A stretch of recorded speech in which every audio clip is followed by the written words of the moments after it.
the Bridge the Gap podcast. Here's your host, Dustin Udke. Everybody, welcome into another episode of Bridge the Gap. We got a great episode tonight. I know there's nothing else that you could even debate watching tonight other than this show right here. We're going to be talking all things reactions, overreactions, underreactions, how we handle taking all the information from week one, what to do with it, how to properly and adequately gauge it in terms of how you move forward in fantasy football. And I couldn't think of a better person to bring on for this. You can find him at Fantasy Pros on Dynasty Junkies. He's an NFL all-day collector, a cigar aficionado, one of the most staunchest defenders you can find out there. The guy who always has the right amount of reaction, Andrew Hall. Andrew, welcome in. Thank you for coming on Bridge the Gap. How are you tonight? Doing great, Dustin. Thanks so much for having me, and glad to be here. I know that it was a big debate in my head about how we were going to start this off. I like that you answered that question very easily for us. That was great. Yeah, and so check out Andrew. Andrew, before we get started, tell everybody where they can find you, what you got going on this season, and all the great stuff you got going on. Sure thing. Yeah, so you can find me on Twitter or X. I always call it Twitter. I'm not going to change. At Andrew Hall FF. I do all of my writing at this point is at Fantasy Pros, always for free. You can find my stuff there. It's always my pinned tweet. You can always find it from my profile. Doing a lot of dynasty stuff for them, trying to do some, what things are happening this week, what things should be happening next week, kind of stuff. I'm going to be doing 2 articles a week this year, kind of seeing what dynasty stashes to have, and then just taking a look at some of the trending players and seeing what is happening and why maybe that is happening. I think a lot of people get the obvious ones, but we're going to try to go a little deeper and maybe explain why that might be something you want to look at or maybe add in your league if they didn't get at it already. And then, of course, like you mentioned, I'm on Dynasty Junkies. I just did a couple episodes this summer, taking the month of September off pretty much just by scheduling and everything else going on, which is great. But the show continues on without me. So definitely tune in there, and you can follow that at Dynasty Junkies on Twitter. And then we tend to go live during the right around halftime of the Thursday night football game. So if you're looking for something to do at halftime, come tune in and get some dynasty advice for some of the best in the industry. So yeah, other than that, just hanging out, just trying to enjoy the season and trying not to overreact. Yeah, other than those 8 things you just rattled off. And Andrew's Twitter handle and the Dynasty Junkies will be scrolling at the bottom of the screen all show. So drop them a follow. If you're not following Bridge the Gap on Twitter, please do that. BTG_PodFF. Andrew, we like to start most weeks off here with a game. What exactly is the game? Well, it is not a quiz or a trivia contest, nor is it a test of brute strength or athleticism. At its core, it's just a children's game, and I would wager that some of you here this evening have played Would You Rather? Classic Would You Rather. I get them for most weeks. So if you're watching this, feel free to answer in the comments over on YouTube, on the Bridge the Gap YouTube or the Dynasty Bros YouTube. Since we're talking all things week one and the information that pours through, I got a Would You Rather for you, Andrew. Would you rather, you're a Bengals fan, go to every Bengals game, but have no information on what else happened in the NFL that day? So all you get is what's happening at the Bengals game. So you are there for, an hour beforehand, the 3-4 hours of the game, and maybe an hour afterwards as you get home before you get any information. So you have no other information than what you saw at the Bengals game. You can do that every week. So we'll fly you to wherever you need to go for away games. You'll go to every Bengals game. Or would you rather have the ultimate home setup? So you can have multiple screens with all the octo boxes, or you can have 16 screens with every game on a big screen. You can have a 17 screen with all the data information pouring in, stats, scores, red zone, whatever it is, whatever that ultimate setup is for you at home. What would you rather have, the single game experience or all the information? Well, this one's, I feel like I'm kind of cheating at this one. I have season tickets to the Bengals and I get to go to all their home games as it is. I think if you were going to fly me to all the away games, I would sacrifice all the other information. There's really nothing better than kind of getting into a single game. I love Red Zone. I definitely watch Red Zone or, watch the Octobox kind of stuff on away games. Or I'll go to like a BW3s or, this week I'm traveling for work. Like I've always got, different things happening in life. So I don't mind going and kind of seeing a different experience, but I love going to a game, man. There's just nothing better than like sitting there and enjoying that, whether you're home or away. So as much as I love, staying home and enjoying a nice, ultimate home setup would be good for other things too, like for movies and TV shows during the off season and whatever, like having friends over, but yeah, man, I would love to go to every game. And then honestly, I don't check my phone as much anyway, but when kickoff happens, it's kind of like All right, all the work is done. Let's see how it goes. And it's kind of nice to have that liberation and not checking the other information that's happening. So, yeah, I definitely, it seems like an easy one, I guess, but I definitely want the Bengals stuff. Yeah, see, for me, so I am not close to an NFL team. The Packers are 3 hours away. Bears are 3 hours away. I'm a Bills fan, which is like, the 16-hour drive away. So I don't get to go to many NFL games. I went to one last year with who went to a Packers game. I agree. Going to a game is something special. Mm-hmm. But what I think makes it special for me is the people around you, whether you're going with the friends or just being in a stands of other passionate football friends, especially if you're all rooting for the same team. And I think a home setup for me would include something like that. It wouldn't just be like a recliner. It'd be like theater seating where I could invite all my friends over who watch football and be like, "Hey, my house is the football hub. Come here. We're gonna have every Come game. hang out." Yeah. We're gonna have a popcorn machine. We're gonna have a little hot dog roll. We're gonna have all that. Excuse me. We're gonna have all that. So to me, that's part of what I love about football. I love the community aspects of it. So I might take the ultimate home setup. I agree. I enjoy just locking in, especially on a Bills game. Just locking in and watching. I usually have my computer open just so I can see kind of who scores. I am not a red zone fan. If you like NFL red zone, more power to you. For me, it's just not what I like. I like watching a game. I like seeing the flow and the momentum changes. I want to see what happens on 1st and 10, not just when they're in the red zone. I want to see what happens when kickoff. I want to see all these plays. I want to see the sacks. I want to see the second down and what do they do on 2nd and 4 or 2nd and 6 or 3rd and 15. I want to see those things because that tells me more than just seeing what they do in the red zone when they're about to score. So I get what you're saying about the game, but I think I might just take the ultimate home setup and allow all my friends in the area to come over and just hang out and watch football. I dig that. I really do. But I feel like, especially at home games, and this is my 5th year now being a season ticket member holder, like everybody around us is the same as always. And like, it's always nice to go back, and I don't ever see them other than at the stadium at this point, and there's the tailgating aspect, which I really enjoy. I don't do it every time, but sometimes it's nice for like, the Monday Night Football is our next game against the Commanders. That's going to be a fun tailgate right there. You know what I mean? Like I'll be out there smoking a cigar, Joe Burrow style, like kind of enjoying the weather. Hopefully it's still being good. So I'm looking forward to that. And just, there's nothing better than that live experience to me, but I do not hate it in the idea of like watching a full game. I like red zone only because of the fantasy aspect. Like there's no commercials, there's no stall. They can play 2 at a time. Like I kind of dig that. I don't mind watching a full game. Don't get me wrong. But when you're, on Sundays, especially when it's, 7 games at a time, I'm like, just throw it all at once and let's just see what happens. But I love those island games like Monday night or Thursday night where there's nothing else. There's no red zone. I can just sit there and watch the whole thing. You do get a much better picture of the actual game and kind of seeing how things ebb and flow. They'll go back and show replays on red zone of like, here's the fumble that just, it takes everything out of context. It gets it all out of whack, get the actual energy. So again, being live, that's all you get. I get to watch every game. I get to watch every down. I get to watch everything. And I love that. So it's a great question, but yeah, as a fan of in-person football, I got to choose that one. I think if I lived close to a stadium and had season tickets like you do and could go every day, every week or every home game at least, and have that camaraderie and there's this concept of third place where you have home and work and what's your third place, and that could become one of my third places where I have friends that I just see at the stadium and they're in my section. My best friend had tickets, season tickets to the Eagles, and he really loved it. Like that was their section and they were all proud of that. I can see me swaying that if I had that more rarely. I just don't get it that often. So that's where I'm at. And part of why I asked that question, the why I have you on, is because you do get inundated with information every Sunday, even Thursday nights, even Mondays. You get this just overwhelming amount of information of who scored, who didn't score, who's got catches, who's got yards, who made the big play, who didn't, who got the sacks. Andrew, how do fans, and whether you're a seasoned fantasy football player or analyst like us, or you're new to fantasy football, or not even playing fantasy, but just into NFL, how do you process all that information the right way?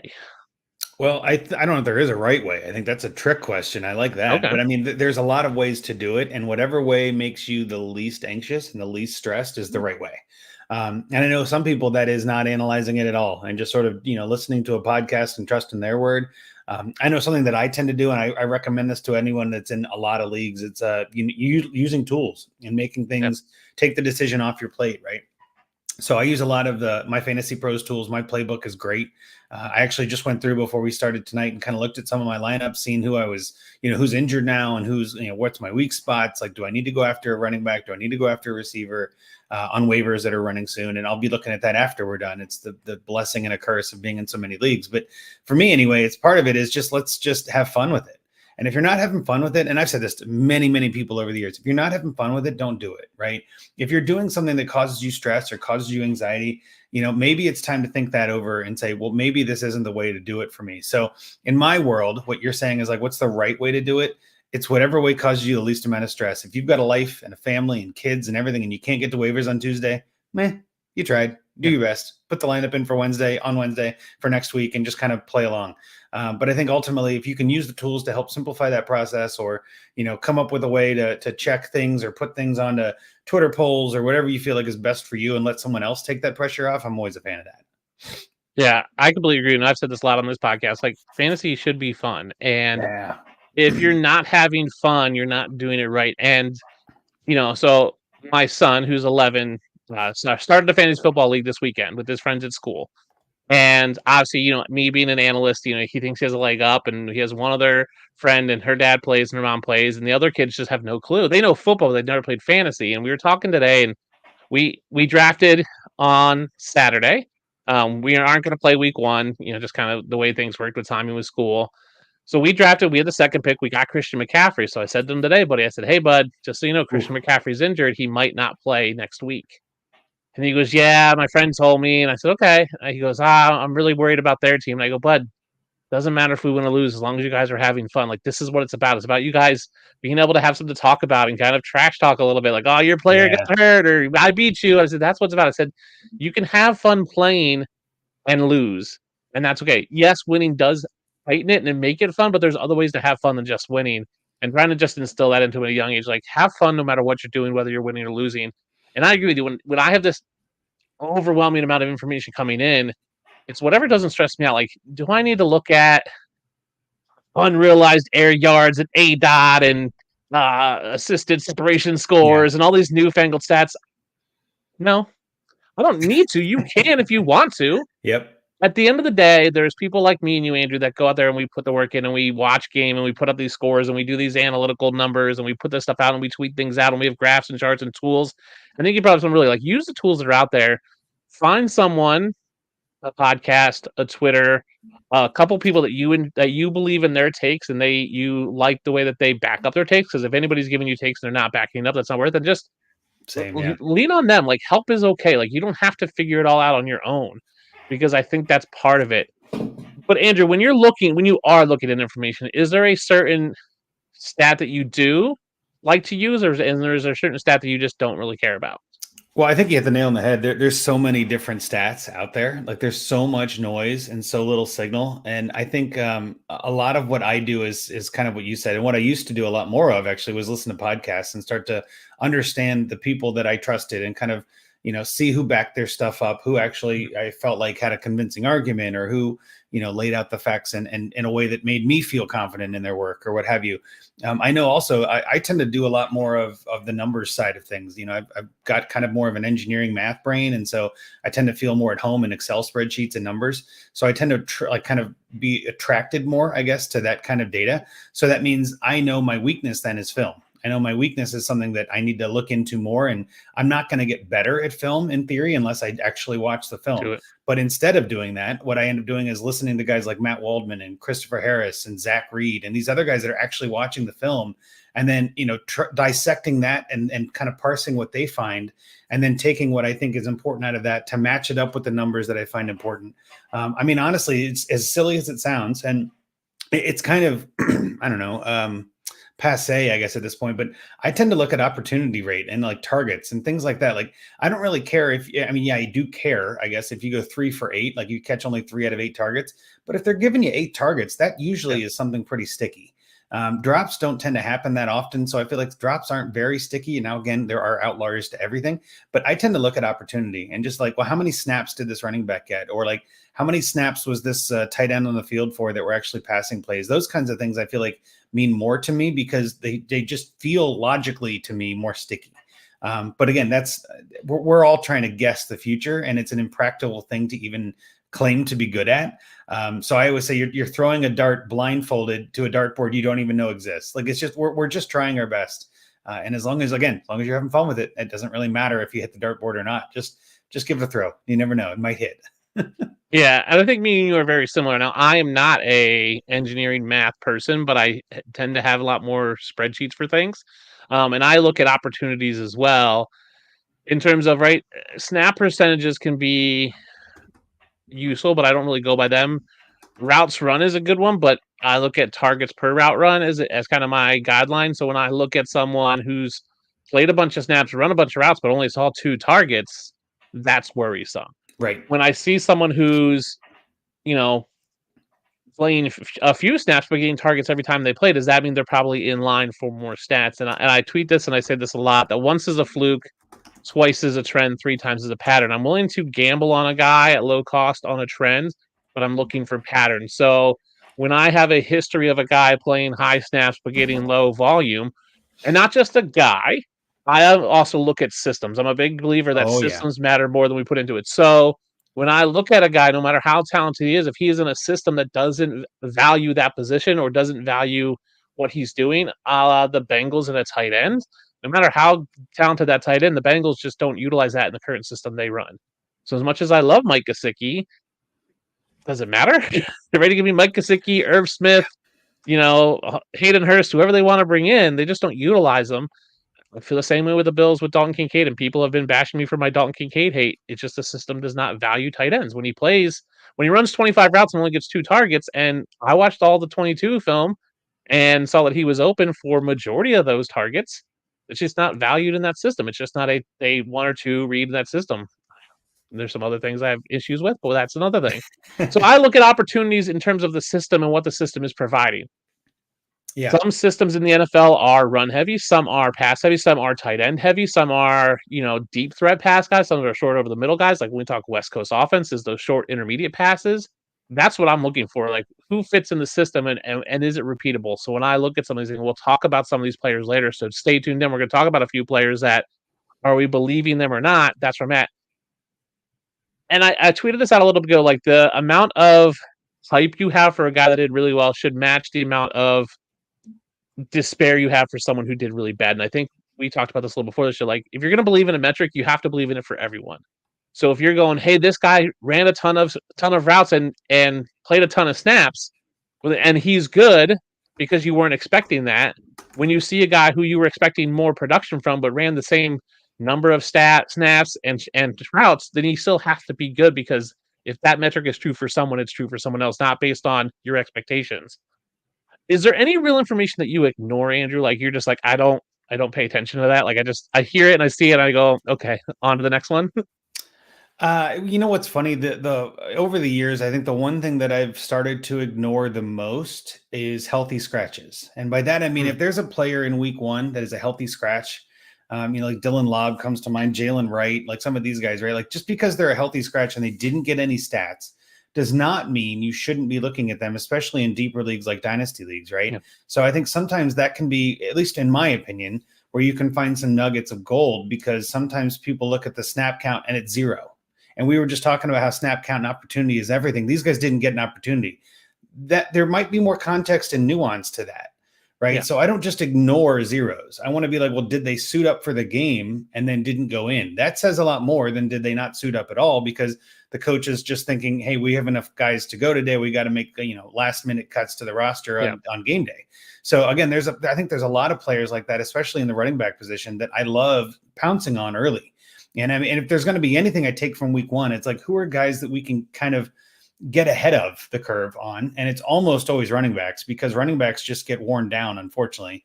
For better, for worse, the running back position is kind of a beat them up, throw them away, try again next time kind of position. So I'd much rather have the 3rd or 4th running back on a team than the 3rd or 4th receiver, right? Like, I'd much rather have a Dylan Lobb than a KJ Osborne. You know what I mean? Like, just there's no value to me in a KJ Osborne. I'm rarely, if I'm going to start him, things have gone horribly wrong, but I'm rarely going to be excited about that output if I do start him, right? Like, it's just, it's too high, it's too crazy.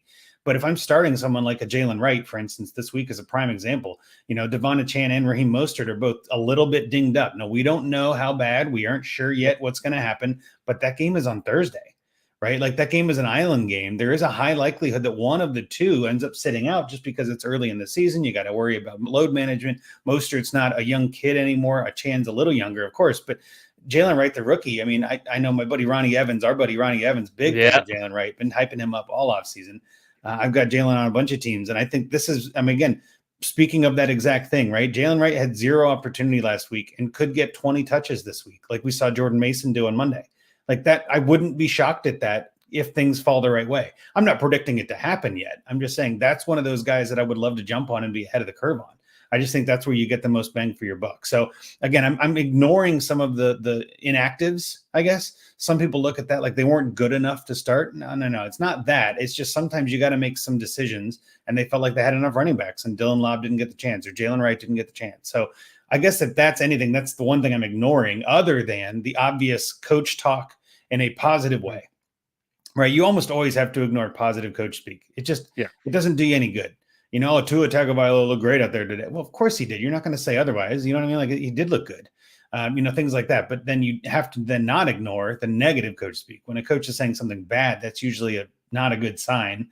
And they're not going to say something bad if they don't have to, right? Like that means something really might be bad. Unless those are the only things I look at. Well, yeah, but those are some of the only things that I really ignore, I guess, is positive coach speak, and the kind of Bill Belichick stuff that we're used to hearing, where it says nothing, but he says everything. And then again, the inactives. Those are the things I tend not to look at too much. Yeah, I liked your point on inactives, and I think that's where I come back to system and fit. So perfect example this week was Roschon Johnson and Velus Jones. Roschon Johnson is, I think, a very talented running back, was inactive. Velus Jones was active, and I think it was because the system needed someone on special teams. Correct. Now, Velus Jones then fumbled, I think, a punt or a kickoff, and we didn't see him back on special teams. So I think there's just as much likelihood that Velus Jones is inactive this week because they've replaced his need on special teams. And when they're going, hey, who do we want as a running back, Velus Jones or Roschon Johnson? They're going to take Roschon Johnson. They picked Velus Jones for his special teams work. And right, Dylan Lobby, who I love and I interviewed, over the offseason, right? It could be, hey, do we take 4 running backs into the game and 6 wide receivers? That's probably ideal, but hey, maybe one of our 6 is banged up. We might need a 7th one, so we take a running back. That's where you got to look into. So I'm not overreacting on zeros. I don't look at drops. I don't look at drops is another great one. Even things like air yards and unrealized air yards and A dot, like those things are not sticky. When we say sticky, it means it's not it doesn't carry from one week to the other. It's not consistent. Like sometimes you might get a big outlier week or something, but touchdowns are not sticky either. And that's another one I tend to ignore too. If a guy got 3 touchdowns, the odds of him doing that again are very small. Like that has nothing to do with the previous week's performance. So, but yeah, that's why I don't throw those out. Like I don't look at, breakaway runs and broken tackles. Like broken tackles is a suggestive stat. Like whoever's grading that has to, like, it's not is that a broken tackle or a missed tackle? Like, was it even bothered? Like, is an arm a tackle, or is it like they're not all equal. Even interceptions to me are not equal until you watch the game film, because some interceptions, and I wish the NFL would do it very much like baseball. Like, I think we need to attribute interceptions to someone. Like, they're not always the quarterback's fault, right? Like sometimes it hits receivers and they pop it up in the air. Like, I think we need to have someone like an error, assign that to someone, and so it's not always the quarterback's fault. That. The amount of times that I've looked at either losing high points or losing a matchup by a couple of points because of an interception. It wasn't my quarterback's fault. Just it blows my mind. Or like fumbles in the handoff. Yeah. When it's like I think there was a game like 2 or 3 years ago. I'm trying to remember, but I think it was Lamar Jackson had 2 interceptions in a game, and both of them were bounces off of other things. Like one of them was off of his running back's chest. It just hit him so hard in the chest, it bounced off and the lineman got it. Yeah. And then the other one was like a pass to Andrews. He just kind of bobbled it. It went up in the air and a defensive got it. Just like those should not be attributed to negative points for Lamar Jackson. Like that's just, The other thing too, just while I'm on this rant for a second, I don't think kneel down should count against a quarterback for yards. Like I think that's a terrible decision. Where like if he takes a 3 down, like a 3-yard kneel down, like a negative 3 yards rushing, that shouldn't count. Come on, I've lost games with that too. So those are like the 2 things that I'm always just like, how we got to have a way to counteract this. But yeah, it gets to be a little bit too personal, I guess, at that point. Like, who's Yeah, going to go through and do all that? and tipped balls, right? If it's tipped to the line, intercepted, that's really not the quarterback's fault. The fumble on the exchange with the running back, like that always gets charged to the quarterback, never to the running back. The center hikes the ball too soon. That's all of a sudden a fumble for the quarterback, Yeah, and I don't yeah. know why. Like they never possessed the ball there. So Or like a bad those are things I wish handoff. they changed. Doesn't that count as a fumble too? I'm like, that's not Yeah, the that's a running fumble. back. Yeah, Yeah. and there's so many things that I wish they would do it differently, but that's a whole nother topic. I agree with you that we just can't always look at things in a nutshell, and not all things are equal. And so when we talk about reacting, we have the people who overreact, who take both good and bad, who take this, oh my gosh, Isaiah Likely outsnapped or outran and outscored Mark Andrews, so Isaiah Likely is the one. And that may be true. We don't have enough information and we overreact, but then we underreact, I feel like, on times with certain other things. Um, so how do you look at information and go, okay, here's a tempered, how do you temper yourself when you see these sort of things, whether it's good or bad, and not have these massive swings of over or underreaction? Well, so overreacting is really easy to do. I think humans are maybe built to overreact, right? Like it's Yeah. so easy to see something and then put a pattern to it. That's how we're designed. It's evolutionary in our brains, right? Is that we start to see one piece of information, two pieces. Now we make a pattern, we go with it. I think overreacting is really easy to do too when it's in your favor or vastly not in your favor, right? When it's like, I won my week because of this. Oh man, that guy, Isaiah Likely is the guy, and I'm going to start him everywhere. I think there are definitely going to be people that are making decisions like, do I pick up Isaiah Likely and start him over Mark Andrews? And I'm like, I don't know if I would do that, but I understand why you want to. And depending on your league and depending on what's going on, I could see that being a viable option. But let's not get crazy here. Like, I still think Andrews is the better asset. That being said, why do we not overreact? I think it's just, you got to put your thinking hat on and say, well, let's slow down. Let's think about this logically. Let's listen to other opinions. Let's look at the facts. Let's look at the data. I'm very much a fan of evidence-based and science-based thinking, right? And saying, okay, well, outliers exist. That's fine. I also think that there is some value in properly reacting. So you have to somehow react. You can't just ignore everything either, right? So I think that if there's enough drumbeat in the offseason and you start to see some, like Bengals, for instance, use this, like T. Higgins was injured. And I know myself and a lot of others was thinking, well, maybe Gesicki gets some of that volume. He did get some of that volume. He had a touchdown that was overturned in the end zone that they called not a touchdown. Tanner Hudson had a fumble at the 1 yard line. Otherwise, that game would have gone an entirely different direction, right? Joe Burrow would have had 2 touchdowns. He didn't have 2 touchdowns, though. That didn't happen. So it's not like you can look at that and say he should have, could have, would have, right? I mean, it's like it didn't happen. The points didn't get there. Okay, well, they'll be there next time, right? You can't always lose. You can't always win. And I think, too, if you just kind of keep an even keel, just kind of play the averages, play the numbers, keep grinding as if it doesn't matter. And I think Bill Belichick said it best, we're on to Cincinnati, right? Like, let's put it behind us. Let's not go crazy here. Let's just kind of think about what we need to do. That being said, the one thing I will say to this is, it's not always about you, right? It's about your league. Is your league a league that tends to overreact? Is your league the kind of league where, if you have Likely or Mason or somebody on your bench that you could get, I don't want to get crazy here, but let's say you could trade Jordan Mason to the CMC manager for like a Devonta Smith. Do that, right? Make that trade, right? Like, don't sit here and think, oh my God, what have I done? I just gave away Jordan Mason and he blew up last week. And go get the more steady asset, right? Like, I get some of the logic there. Now, again, that's just after one data point. In 3 weeks, that take might be terrible, right? And that's kind of where takes are not really my thing. I'm just thinking, what's the value right now? And if your league has value in some of this, if your league overreacts or underreacts, you need to know that and to be able to kind of plan accordingly for that as well. So that's kind of what I do. Is I don't try to take about it myself, but what can I help my league, or how can I use my league to my advantage?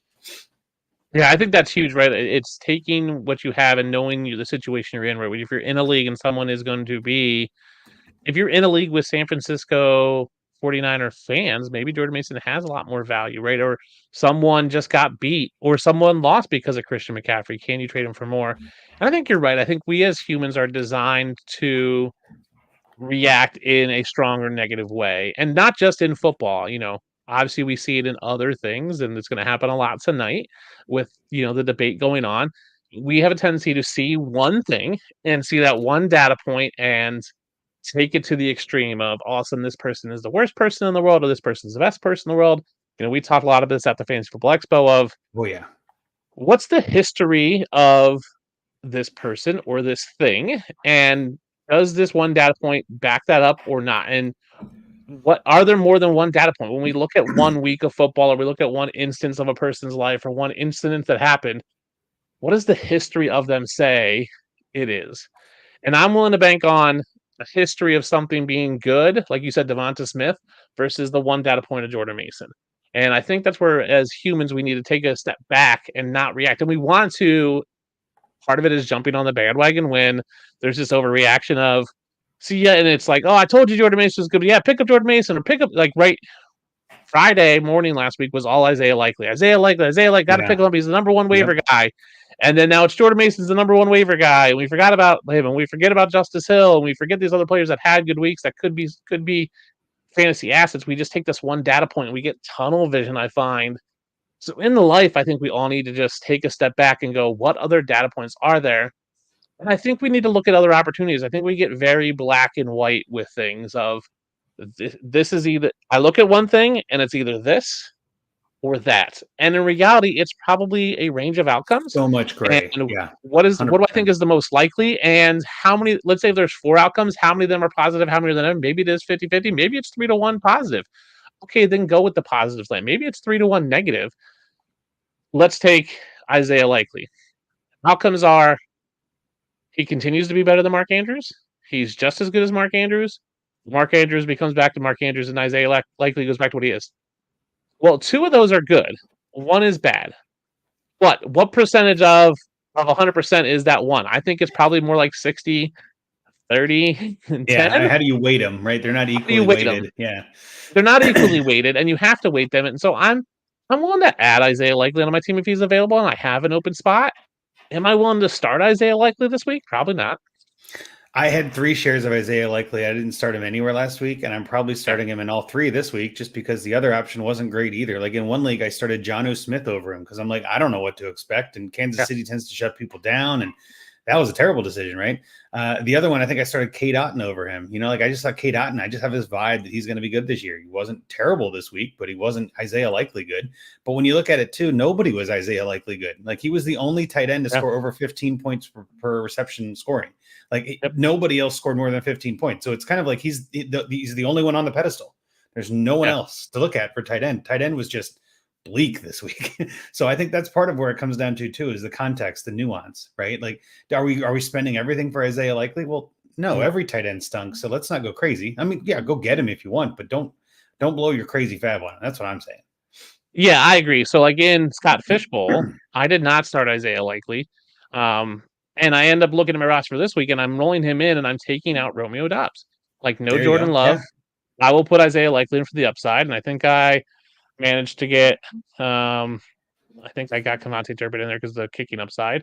Yeah. And those are things where I'm willing to roll a dice. Yeah. And here's the thing with Isaiah Likely, everyone just goes, Isaiah Likely had a blow up game. And that is the one data point they're looking at. But you should be looking at multiple data points. It's what did he do last week? But who is he going against this week? Because he's not playing Kansas City again. He's playing someone completely different, and that's going to change how he does. Like, teams are going to adapt. Teams are going to look at what happened. He's playing Las Vegas. What did Las Vegas do against the tight end last week? That's how I look at it. So when I look at Isaiah Likely, and so like things like Baby Bowl or these one and dones for Scott Fishbowl, I go, okay, who did really well last week? Okay, Isaiah Likely did really well. I'm not looking to start Isaiah Likely. I'm looking to see who's playing Kansas City this week. Right, because Kansas City clearly couldn't stop the tight end. So that's the data point I'm looking at, not Isaiah Likely. I'm going, okay, if Isaiah Likely did good, can he repeat based on the matchup he has this weekend? Who does Kansas City play? Because that tight end might have a blow-up game. That's the data points. So there's, even in that one game we look at, there's multiple data points that shift things from week to week because they're not playing the same people. And I think that's where it gets lost in fantasy football. And I think in life, it gets lost in just this person did one thing and they're now the worst person in the world, where like they have a history of doing other things that are completely different, and everyone makes mistakes and we need to realize that, and people are going to have bad games and people are going to have good games, and we can't just rely on that. So what should a fantasy manager do? And you kind of talked to us a little bit. If you have someone on your bench that just had a blow up week, like an Isaiah Likely, like a Jordan Mason, what should we be doing? Should we be starting them? How should they handle those players? Because I think it's new. Let's say you're a new fantasy manager. It's your first year and you didn't know what you were doing. You happened to draft Jordan Mason because you drafted CMC in the first round, probably 101. You're like, I'll take the handcuff just to be safe because you heard that might be a good thing. What do you do with someone like that when you're in playing fantasy football? I think the first thing I ask when people ask me that question is I always want more context, right? And we were just talking about this before, like nuances, everything. I know people want like immediate answers or like in a vacuum answers. And I just don't think that's entirely fair because there's so many different ways that question can be answered based on your own roster. So I usually say things like, well, if you keep him, are you starting him this week? If the answer to that is yes, then keep him. Like, I don't think you're going to probably not going to get a starter for one of these guys. If you can, yeah, do that. Go for it. And again, I mentioned Devonta Smith as an option, but I don't even know if that's an option in some cases. Like some leagues would still be like, you're crazy. He's a 1 week rental. That being said, if your answer is no, he's going to be on my bench, then try to see if you can trade him for someone who will start, right? Like that's basically how I look at it. And I think if you can narrow that decision down and make it a little bit less emotional and kind of more rational and thinking like, well, where do I need a starter at running back? Do I need a starter at receiver? Is there a way I could package this up and make a trade to do something there?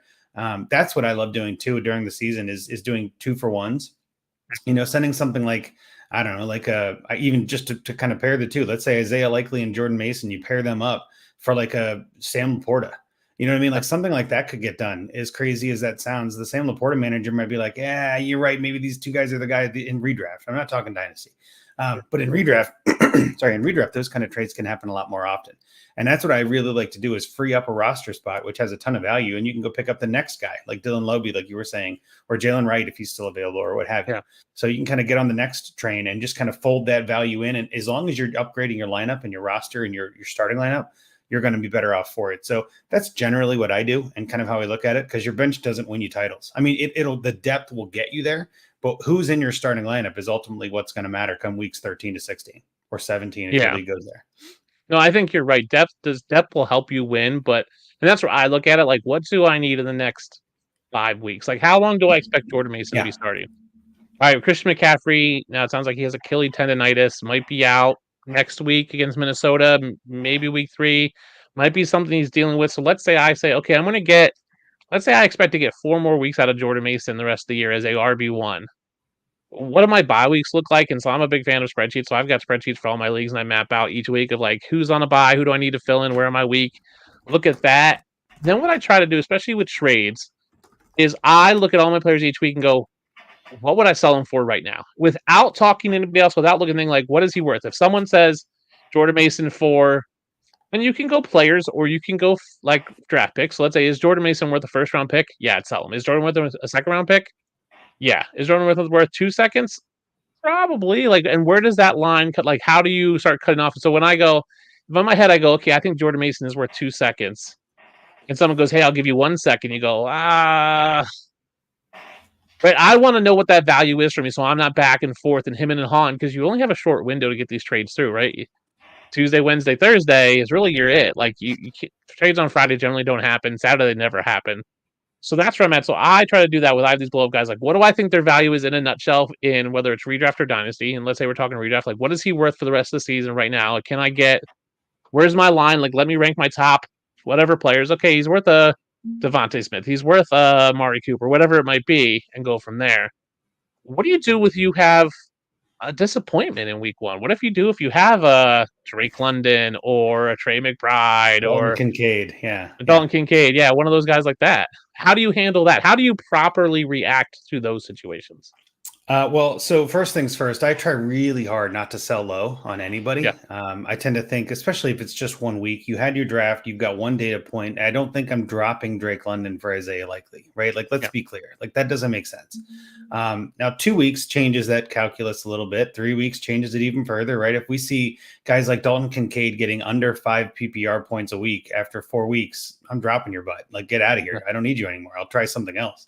Of course, that will help everybody else that picks him up, because it never works for me, but it always works after I drop him. Anyway, that's just the nature of the game. But I think ultimately what I'm doing is I'm sticking to my guns. I'm saying, hey, I evaluated these players most likely just a couple of weeks ago or a month ago at the longest, Scott Fishbowl 2 months ago. But like, I evaluated these players at a time when I was not seeing any data and kind of trying to predict an inaccurate, predictable thing, an impossible to predict thing. I shouldn't be worrying about predicting it wrong.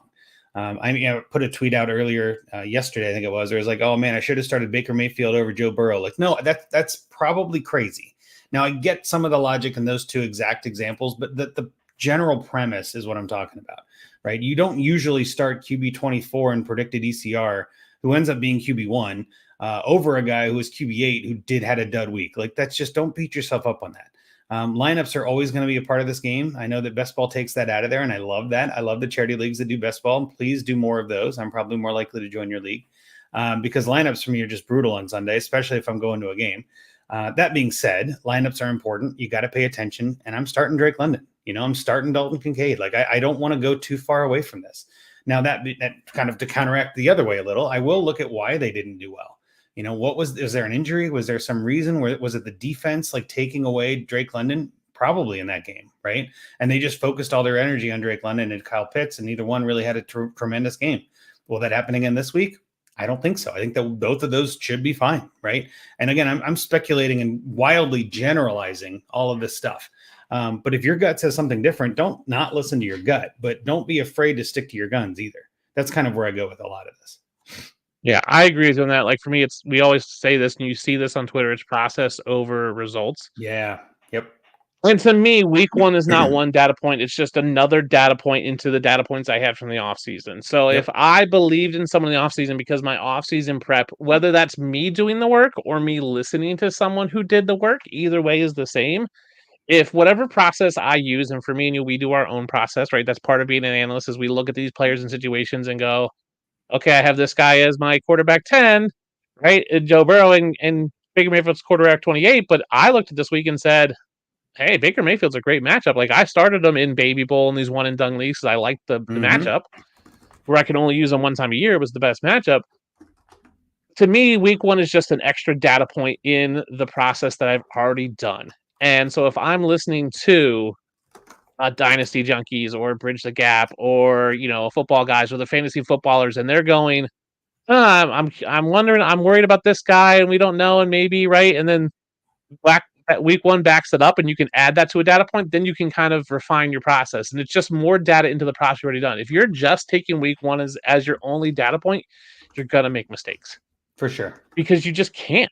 You have to have more data, and there is more data. There's the preseason data, there's previous data. I will always take the guy who's proven it, even if it was last year. And like, again, once is a fluke, twice is a trend, 3 times a pattern. I'm okay betting on a trend, whether that's good or bad. Patterns to me are patterns, and that's what that guy is. If you give me 3 weeks of bad production, I'm pretty much done with you. I might hold you on my bench and hope you can turn it around. But when I see 3-4 weeks, half a season of bad work, or I see 2 weeks of good work, and then I might bet on it, and then you show me 3 more weeks of bad week. Okay, those 2 weeks were just a trend. There's probably other contributing factors into it. There is never one stat or factor that makes or breaks the guy, and that's when we talk about all these stats. All these stat guys will tell you there's not one stat that can predict the future. If there was, we would get it 100% right. Oh, right. How boring would that be, though? My God, it would be able super to predict boring. The future sounds cool, but it'd be like ho hum. Like, there's no fun of it. You have to have the ups and downs, man. Come on. That's what makes it fun. If I could predict the future, it wouldn't be fun. But at best, I'm hoping to be 60% right, like 70% if I'm really good. Like, I'm okay swinging and missing. So I'm okay trading away Isaiah Likely and then being wrong because I bet on Mark Andrews because Mark Andrews has proven it to me. Now, I like Isaiah Likely. I like his talent. I think the system's going to be good. So I might be a little more bullish on him and not sell him dirt cheap. And same thing when people have a bad week. If you have a bad week, what did my process tell me? When I look at some of these people and I go, the process was this. The process was this person was not going to be someone I wanted, and the process played that out. The process might be on a Drake London. He hasn't been stellar in his career, and the process for me was he's not stellar, and now he's got an upgraded quarterback, so he should be better, but I wasn't expecting top 12, wide receiver from him. Yeah. I was expecting decent. I was expecting slightly better than what we got, and same thing with Dalton Kincaid. I wasn't expecting anything from Dalton Kincaid. I was expecting what he got. I'm expecting him to get 3-4 targets a game, catch 2 or 3 of them for 40 yards. That's what I expect from Dalton Kincaid, because the process for me has always been the system doesn't utilize the tight end, and Dawson Knox eats up in some target share and whatnot. So that's how I look at it. If you're watching, thanks for tuning in. Remember to follow Andrew at Andrew Hall FF and follow Dynasty Junkie. You can follow Bridge the Gap. Andrew, let's talk about a couple players specifically in week 1 and where you're at. What's your appropriate reaction for these guys? So let's start with a Raven we haven't really talked about, Justice Hill. Got a ton of work, especially in the passing game. Kind of seemed like he would be the number 2, number 3 target on that Baltimore Ravens offense. What's your reaction to what Justice Hill did on Thursday night? I was shocked, to be honest. I think shocked is the word that comes to mind. I did not expect tiny little Justice Hill to be the guy that Lamar just kept dishing off to. Him and Likely were the 2 main characters that were in that play.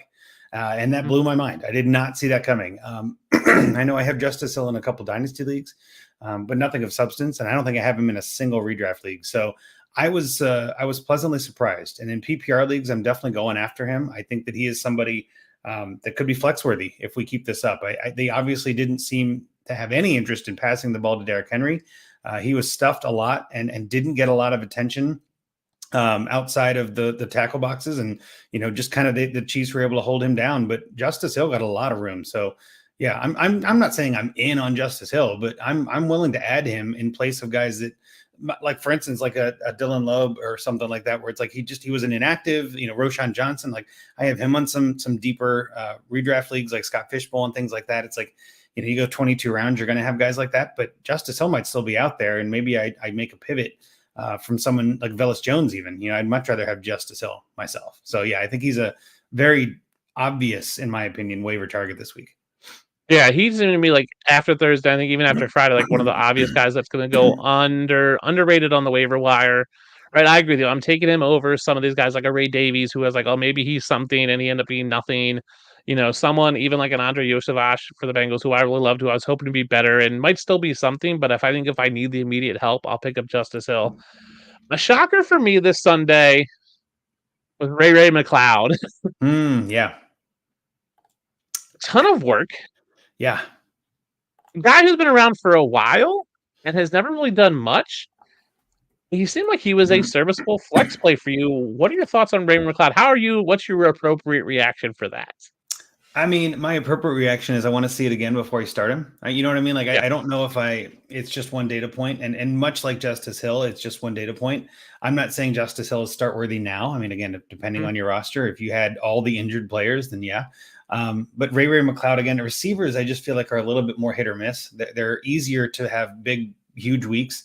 I don't know if any of your listeners are familiar, but Sammy Watkins has notoriously had a terrific week 1 and then crickets the rest of the year. So I'm not saying Ray McCloud is that. I'm just saying I've seen that happen more often with receivers.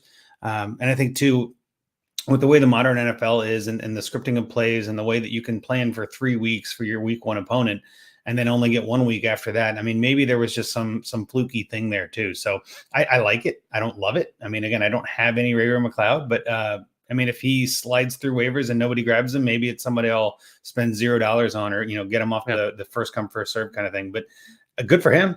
I don't know. I don't want to crap on the guy. No, I don't. I mean, but the process for me for Ray McCloud was he's 3rd, 4th on the receiving depth chart for Atlanta between London, Kyle Pitts, Darnell Mooney. Then it was like Ray McCloud is the wide receiver 3. Now he had 7 targets, 4 receptions for 52 yards. Yep. 52 yards is like his best season was 243 yards. Like that's like an 1/8 of his best season ever in one game. It's high. Yeah. Yeah. No, I hear Again, you. if I have an empty spot, right? If I'm holding on, let's say I had some guys, let's say I had a Puka who goes in the IR spot, and maybe I have a Crafty, he goes in my IR spot, and I open up 2 spots, and right, I can get him for a $0 bid, or I get him first come first serve, not burning waiver prior to him. Yeah, I'd pick him up. I'm not starting him. And if he does it again, we'll see. And I think we saw this a couple years ago with Cordero Patterson with Atlanta. I think the fantasy community was slow to jump on the CPAT train because it was like, we've seen 9 years of him be nothing. Then he has 1 good week. You're like, okay, that's a fluke, right? Once is a fluke. And you're like, oh, 2 weeks is a trend. Okay, I'll pick him up. 3 weeks he does it again. You're like, okay, now I'll start him for week 4. And then he went back to being Cordero Patterson after that. And that's kind of why I try to look at just like, what do I know? What did I know before? Like, let's not deviate too far. It's one data point. Let's be careful. So yeah, I'm right there with you. Now, this one is an interesting. What are you doing with Greg Dortch of the Arizona Cardinals? Well, I don't know what to do with the Cardinals. I feel like Marvin Harrison was so quiet. Trey McBride was so quiet. It feels like it doesn't, I don't have the data to back this up, but it feels like the defense just took the two guys away that everybody expected. And then the other guys were open. And I think we see that a lot in the NFL, again, especially with week 1, where you can have plenty of time to game plan and then shut down the best assets on the other team. Yep. Like we saw a lot. And this is very common actually in the NFL. Maybe more so this year than most, but it was a very down week for offense, right? We didn't have a lot of, crazy offenses. The only one that I would even say was crazy was New Orleans, which is crazy of its own. And the fact that Olave got nothing of that, like it's just wild to me. That's what week 1 is. That's what it has always been. So like, let's keep calm and carry on.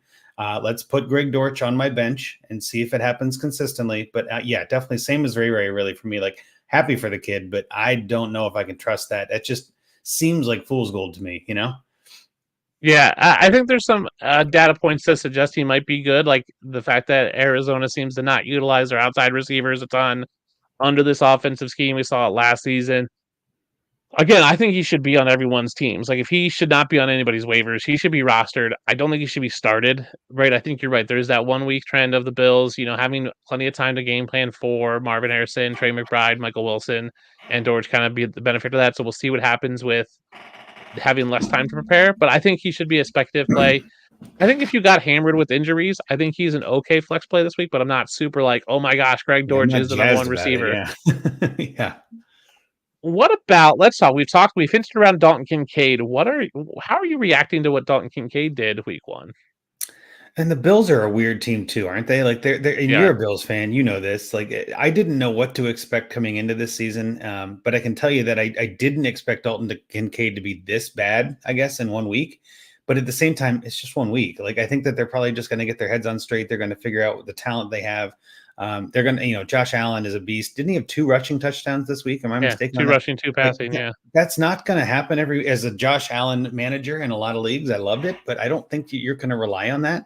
And I think that's where you're going to see Dalton Kincaid pick that up as the 2-yard touchdown. Like that's very common for that Bills offense. So I'm not really freaking out too much about Dalton Kincaid. He's actually one of those people that I'm looking to acquire if I can in some leagues where I might need some tight end help. Just because I think you might be able to get him away from someone because they're just kind of like throwing their arms up going, I give up. Especially if that same person ends up getting Isaiah Likely tomorrow. That's kind of what I'm waiting to see. Because again, if the Kincaid manager is out there, freaking out, spending fab money on somebody like an Isaiah Likely, then they're clearly, in my mind, then trying to overreact and kind of showing me they're overreacting. Well, then I'll take the Dalton Kincaid off your hands. You're welcome.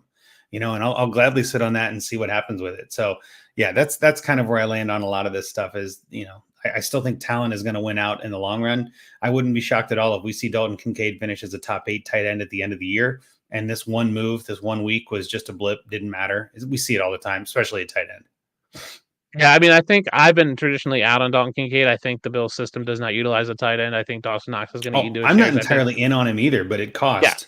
Yeah. That costs. If you can get him cheap, I think expecting him to be a top 10 tight end is unreasonable on my opinion. Like I think he is a serviceable tight end, but I would not expect him to be a top 8, top 10 guy.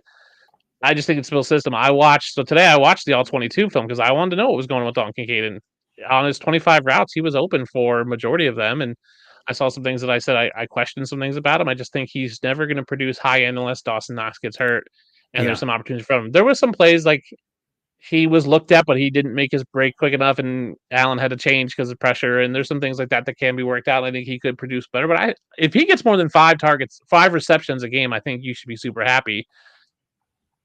That's how I'm looking at it. Same thing with guys like Drake London. Like, I think he'll be better. I think he's good. I don't think he's a top 10 receiver. I think he's fine. And I think the other one for us is Sam Darnold. What are we doing with Sam Darnold? Like, what are you doing with Sam Darnold? Because the narrative going in was Sam Darnold is Sam Darnold. We have a history of him being not good, but now he's on team with Justin Jefferson and, whatever we want to think of Jordan Addison, and he's got a good running game. And, what are you doing? Last one, what are we doing with Sam Darnold? Well, again, in Superflex, hopefully somebody's already got him, right? Like if you're looking at Superflex, and again, unless it's a really shallow league, I mean, I'm throwing the whole kit and caboodle at him if he's available. That being said, in 1 QB leagues, I don't mind, especially in dynasty leagues where you tend to roster 3 or 4 depending on what you're doing and how deep you are. I think Sam Darnold could be one of those guys that can make or break your season and could be somebody that you look back and go, man, I'm really glad I traded for Sam Darnold, which is an odd thing to say in the year of our Lord 2024. That being said, I'm not going crazy to go acquire him either, unless I've got some desperate need, like you've got Jordan Love and you're kind of panicking, or maybe there's a situation where you only had Love in your redraft league and now you're looking at like, bleak outlook in one QB. You're looking at Malik Willis as obviously his replacement. Maybe you try to go out and get like a Jameis Winston to stash, things like that. And maybe the guy that's got Darnold is his third quarterback. Maybe you can sneak a trade or something like that. I do think Darnold is going to be the real deal this year, as much as, again, I hate saying that. I had high hopes for McCarthy just because that offense is going to be pretty good. I like Aaron Jones. I like Justin Jefferson. Who doesn't like Justin Jefferson? Yeah. You got Hawkinson, who's going to come back. I mean, I think Addison is still a beast. I feel like whoever's throwing them the ball is going to be good. So I actually do trust Sam Darnold. I'm not necessarily throwing the house at him, but if I can add him, yeah, that's worth it. Yeah, for me, I think that's where I'm at. Like if I own one of these middling quarterbacks that I thought, like if you own a Deshaun Watson, who you thought was going to be, and he just hasn't been, and you're like, maybe I can just play matchups, I think Sam Darnold's fine. Sam Darnold, we put up what I think is the baseline QB stats. For me, baseline QB is 250, 2-1. He put up 208, 2-1. Like that's what I expect. Like that's right there. Give me 15 points. Like you give me 15 points, I'll take somebody who gives me 15 points every week compared to someone who's going to give me 31 week and then 5 the next. So I think it's fine. All right, Andrew, before we get out of here, I've got one more question about this. How long do you give players to prove it? Like, how long are you going to give a Drake London, a Dalton Kincaid, another guy to prove it? Or even like a Ray McLeod, how long are you going to give them to prove it before you start them or before you just completely cut bait? In my opinion, prove it is where we need to define what is prove it, right? Does prove it mean start worthy? Does it mean confident in hitting that checkbox or, putting him in your lineup? Is it confident? Is it like I feel excited about it? Or is proving it just like the data says that he is who we thought he was or that he is who he appears and that could still be a bench-worthy player? For me, I think ultimately what it always comes down to is, am I going to start this player, right? And I think that's generally how things should work. I've mentioned it a few times on this show already where it's like, in my mind, if there is a roster that you have that is bad and is just going through injuries and you're looking at it like, man, Ray would make my starting lineup, then that's enough to prove it. That's already enough. Yeah. Go get him.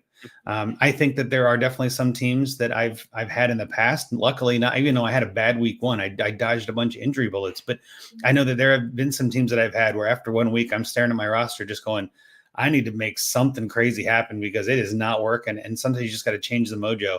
And maybe a guy like Greg Dortch or Ray McLeod, one of those guys after 1 week is what you're looking for. And you catch that lightning in a bottle and you get the Puka Nacua from last year, right?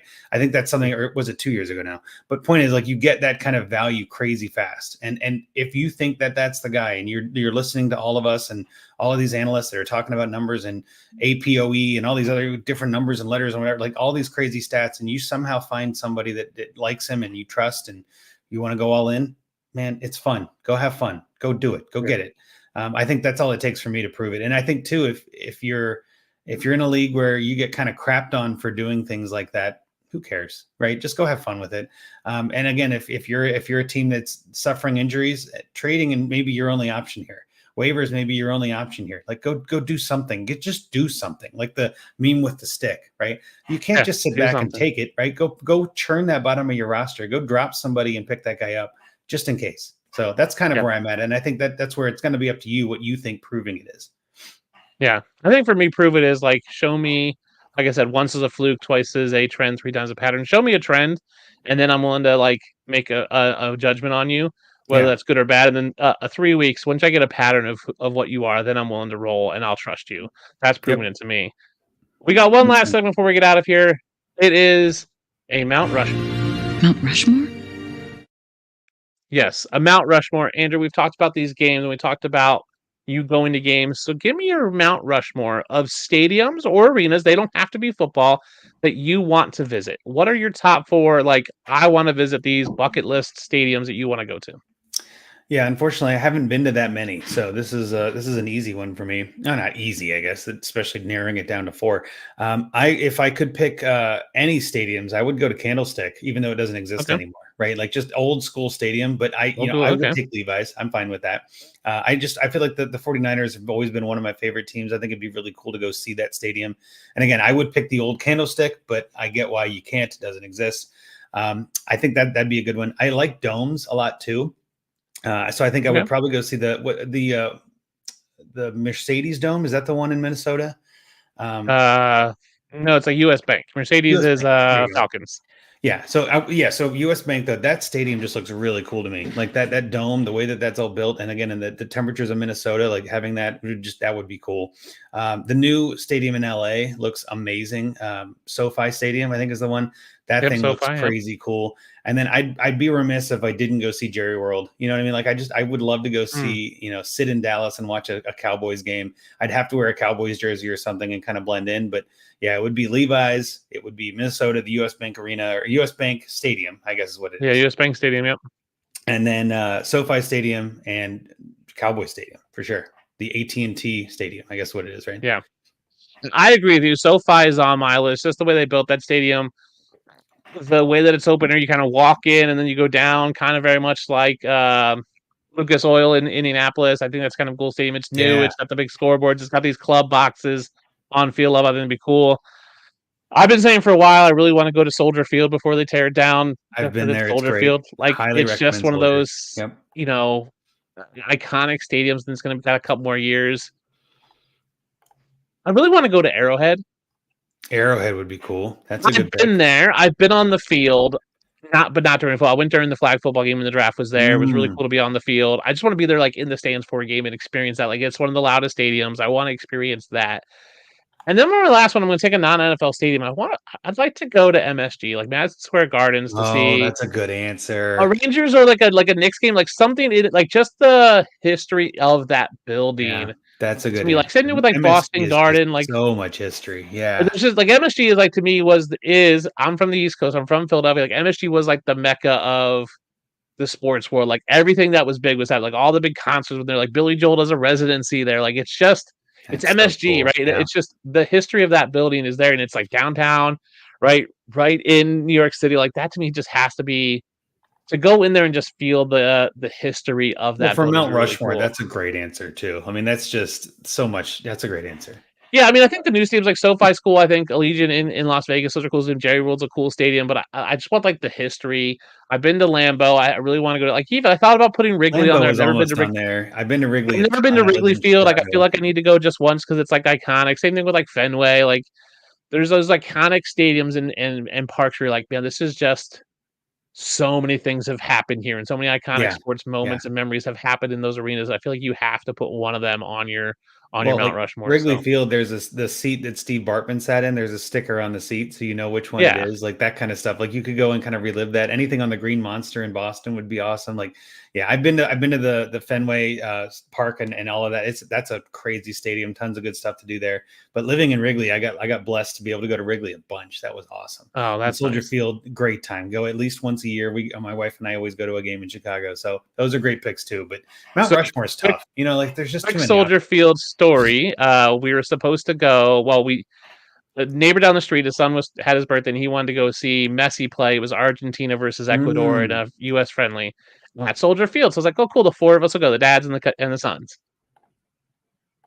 So they didn't get here till like later than I would have left. It's a 3-hour drive. We get down there, there's gonna be traffic, and we're getting down there, and like the game's supposed to start at 6, and it's like 5:40, and we're like in standstill traffic, like literally right outside the stadium. So I said to the guy, I said, hey, why don't you take the kids, hop out here, walk up the street, and go in. I'll call you when they're like, give me the e-ticket, I have it. I'll go find a spot and come in. Drove for another 40 minutes where I think there's a parking lot. They go, no, you got to drive down here another half an hour. Go down there. They go, no, we're full. So now I'm driving around like down Chicago looking for a spot. And by the time I find it, I couldn't even find a spot. And I looked at the clock in the game, and I put the game on ESPN on my phone, and it's now halftime of the game. And I haven't even found a spot. And the closest place I could find a spot was a half an hour walk. Oh my goodness. So I was like, I just called him and said, I'm not making it to the game. Like there's no point. By the time I get to the park, walk there. We're gonna turn around and go. So I went to like a Jewel Osco because I had to use the bathroom because I'd been driving for like literally 4 hours. So I literally spent like 9 hours in the car. Never made it to Soldier Field.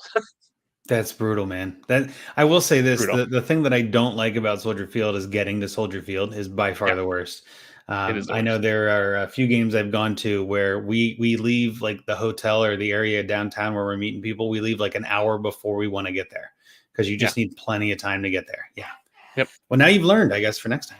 Now I know. So now I know if I go to a game, they say everybody just says take the train or whatever, and I'll figure it out. So maybe I'll get to a game this year. So Andrew, thanks for tuning in. If you guys enjoyed this, hit that like and subscribe. Andrew, before we go, tell everybody one last time where they can find you and what you got going on this NFL season. Sure. Yeah. Thanks so much for having me. It was a good time. And I'm glad we got to talk about some crazy reactions and underreactions all around the board there. But yeah, you can find me on Twitter at Andrew Hall FF. That's pretty much where I put out everything. When we go live for Dynasty Junkies, I tend to put it on there too. And then obviously come by, read my articles, tell me how bad they are, tell me how good they are, whatever you need. I always tell people too, like, I don't necessarily mind getting DMs and questions like that, but I'm also going to ask a lot of questions back. And I'd much rather teach you my process so you never have to talk to me again. And then I talk to the next guy and I do the same thing. So I'm definitely down for process questions. Tag me in trade polls. I love doing that and explaining some thoughts on that.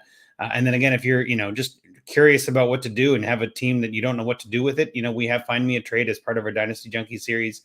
You can submit that through the Dynasty Junkies handle. It's a form where we look at your team and find a trade for your team as if we were managing it.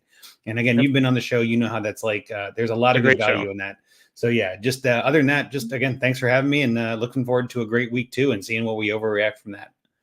Yeah, so can't wait for week 2 to start just in a few days here. We got Bills and Dolphins, so I'm excited for Thursday night. That's right. Again, we'll take that and we'll have an appropriate reaction, especially me as a Bills fan. Us Bills fans are known for having appropriate reactions to all things clear that happen with our Bills. Yeah, tables, that's appropriate reaction. Jump through a table.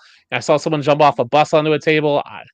I've said if the Bills win a Super Bowl, I'll jump through the table live on someone's stream. Like I'll go on live and I'll jump through a table if they win a Super Bowl. That's worth it. That's worth it. That's worth it. So thanks for tuning in, everybody. Hit that like and subscribe, drop a comment, hit us up on Twitter, follow Andrew, and we'll see you guys next week.